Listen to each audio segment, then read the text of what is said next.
Okay, well, I moved these from the jug that we put it into this roasting tin so that the things would get a bit more coverage. They've now been in the vinegar for 24 hours. This is the one that we started with. It's already looking better just for soaking in it. You hardly need to do anything to it to get the rust off, but I shall give it a rub with the steel wool. And it doesn't take very much scrubbing at all.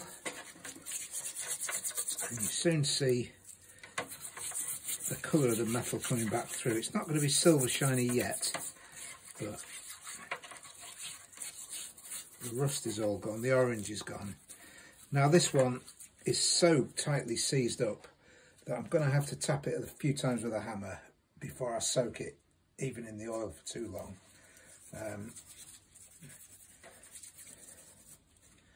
But there we are, already a lot better than when we first met it.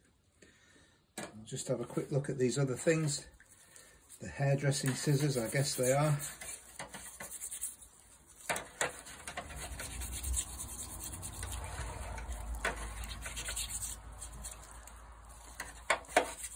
Look at those. I won't say they're like new, but they're a sight better than they were when we first looked at them.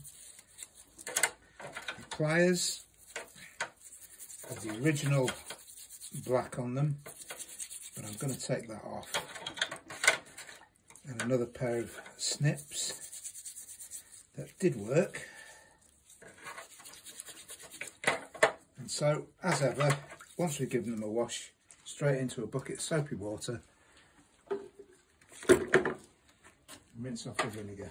We will use this vinegar yet again. Come back and see me tomorrow for the next stage.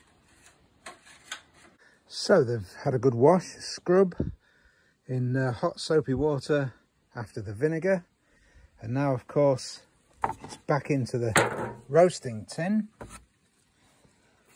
and some WD-40 all over them, a really good coat. All covered and coated, and now we leave them for another 24 hours and let that do its magic.